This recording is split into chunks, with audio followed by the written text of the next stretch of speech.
দর্শক, শেখ হাসিনা সরকার পতনের পরে যে মানুষটিকে রাজনীতিতে বেশ সোচ্চার মনে হয়েছে, একটা ভিন্ন রাজনৈতিক স্ট্যান্ড দাঁড় করানোর চেষ্টা করে যাচ্ছেন, বিভিন্ন সভা সিম্পোজিয়ামে টক শোতে কথা বলছেন। আমরা দেখেছি জুলাই সনদ স্বাক্ষর অনুষ্ঠানেও তার উপস্থিতি ছিল।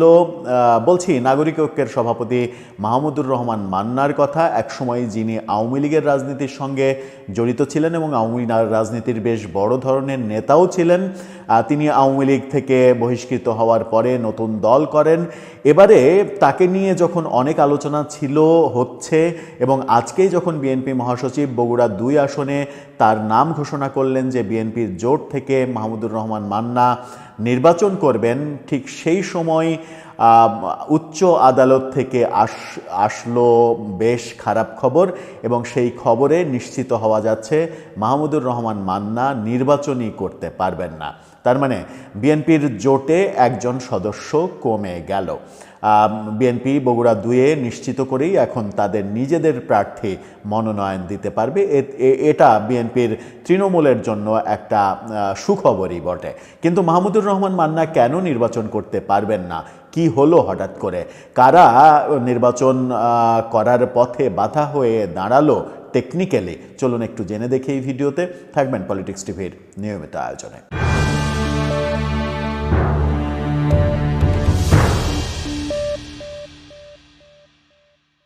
দর্শক, বলছিলাম মাহমুদুর রহমান মান্নার কথা। নাগরিক ঐক্যের প্রধান তিনি, একসময় আওয়ামী লীগের সাংগঠনিক সম্পাদকও তিনি ছিলেন। সেই মান্না এখন ভিন্ন রাজনীতি করেন। অনেক দিন থেকে, আওয়ামী লীগ সরকার পতনের অনেক আগে থেকেই আমরা আওয়ামী বিরোধিতা করে আসতে দেখছি তাকে। শেখ হাসিনা সরকার পতনের পরে আওয়ামী বিরোধিতা আরও বেশি করে লক্ষ্য করা যাচ্ছিল এবং বিএনপি জোটের সঙ্গে নির্বাচন করার কথা। হঠাৎ করেই খবর এলো আদালত থেকে তিনি নির্বাচন করতে পারছেন না। কারণ হচ্ছে তিনি ঋণ খেলাফি, ৩৮ কোটি টাকারও বেশি ঋণ খেলাফি। সেই কারণে তার পক্ষে নির্বাচন করা সম্ভব হচ্ছে না, আদালত আজকে জানিয়ে দিয়েছে। কি খবর এলো আদালতে? অরিজিনাল তথ্যটা কি? এই ঋণের পেছনে কোনো গোষ্ঠী কিংবা কোনো প্রতিষ্ঠান কি কড়া নাড়ছে? মাহমুদুর রহমান মান্নার রাজনীতি যেন থমকে দেয়া যায় সেই কারণে। গণমাধ্যম কি বলছে? গণমাধ্যমের শিরোনামে বলা হচ্ছে ঋণ খেলাপি থাকছেন মান্না, নির্বাচনে অংশ নিতে পারবেন না। ঋণখেলাপির তালিকা থেকে নাম বাদ দেওয়ার নির্দেশনা চেয়ে নাগরিক ঐক্যের সভাপতি মাহমুদুর রহমান মান্নার পক্ষে রিট করা হয়েছিল হাইকোর্টে। এর ফলে আসন্ন জাতীয় সংসদ নির্বাচনে তার লড়ার একটা সম্ভাবনা ছিল, কিন্তু আজকে সেই রিটটা খারিজ করে দেওয়া হয়েছে। তার মানে তিনি আর নির্বাচন করতে পারবেন না। বিচারপতি মোহাম্মদ বজলুর রহমান এবং বিচারপতি মঞ্জুর আলমের হাইকোর্ট বেঞ্চ এই আদেশ দিয়েছেন। আদালতে মান্নার পক্ষে শুনানি করেন জ্যেষ্ঠ আইনজীবী আহসানুল করিম এবং ব্যারিস্টার জ্যোতির্ময় বড়ুয়া। রাষ্ট্রপক্ষে শুনানি করেন deputy attorney general Shafiqur Rahman. Deputy attorney general Shafiqur Rahman বলেন, বাংলাদেশ ব্যাংকের ঋণ খেলাপি তালিকা থেকে নাম বাদ চেয়ে নাগরিক ঐক্যের সভাপতি মাহমুদুর রহমান মান্না রিট করেছিলেন।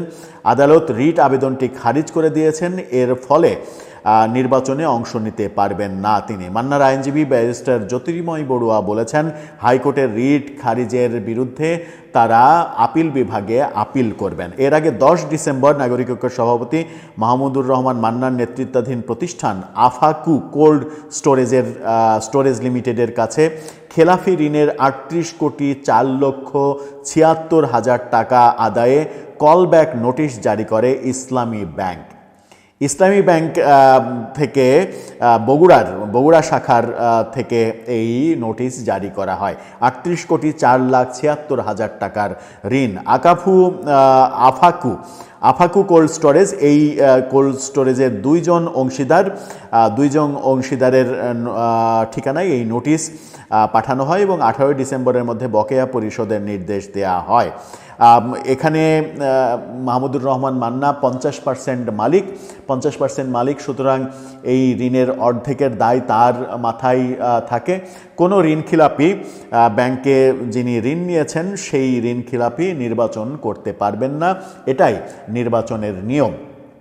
তথ্য অনুযায়ী আফাকু কোল্ড স্টোরেজের মালিকানায় মান্না 50%, ব্যবস্থাপনা পরিচালক ABM নাজমুল কাদির শাহজাহান চৌধুরী 25% এবং তার স্ত্রী পরিচালক ইসমাত আরা লাইজু 25% অংশীদার।